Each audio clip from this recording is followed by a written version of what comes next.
દિવાળીને તહેવારોની ખુશીઓ પર વરસાદના વાદળો છવાઈ શકે છે।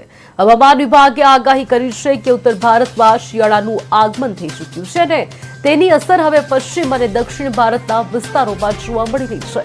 બંગાળની ખાડી અને અરબી સમુદ્રમાં સર્જાયેલી હવામાન સિસ્ટમો ગુજરાત તરફ વળવાની સંભાવનાઓ છે। તેના પરિણામે આજે 14 ઓક્ટોબરે આંધ્રપ્રદેશ, તમિલનાડુ, કેરળ, બાહ્ય અને દક્ષિણ આંતરિક કર્ણાટકમાં મધ્યમથી ભારે વરસાદ થવાની શક્યતાઓ છે। હવામાન નિષ્ણાંત અંબાલાલ પટેલે આગાહી આપી છે કે 18 થી 20 ઓક્ટોબર દરમિયાન બંને સમુદ્રોમાં હવામાન સિસ્ટમ સક્રિય રહેશે અને તે ગુજરાતમાં વાતાવરણમાં પલટો લાવશે। 18 ઓક્ટોબરથી 30 ઓક્ટોબર સુધી આ પ્રકારે ગુજરાતમાં વાતાવરણ વાદળછાયું રહેવાની અને કેટલાક વિસ્તારોમાં માવઠા પડવાની સંભાવનાઓ છે। 7 નવેમ્બર પછી દક્ષિણ ભારતમાં ભારે વરસાદની આગાહીઓ છે, જે ગુજરાતના વાતાવરણમાં ફરી એકવાર ફેરફાર લાવી શકે તેમ છે।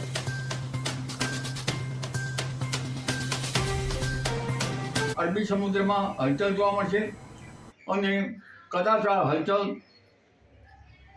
ચક્રવાતમાં પણ જઈ શકે। એટલે 18 થી 20, 21માં આ હલચલ જરા વધારે પડતી હશે। કાં તો ડીપ ડિપ્રેશન સુધી જઈ શકે અને ક્યારેક તોફાન પણ બની શકે। પરંતુ ઉલ્લેખનીય છે કે બંગાળ ઉપસાગરમાં તારીખ 26મી ઓક્ટોબરથી નવેમ્બરની શરૂઆત સુધીમાં એક પ્રબળ વાવાઝોડું બનવાની શક્યતા છે, ચક્રવાત। અને આ ચક્રવાતની અસરના કારણે ગુજરાતનું હવામાનમાં પલટાઈ શકવાની શક્યતા છે। આ અરબી સમુદ્રમાં હલચલ જોવા મળશે અને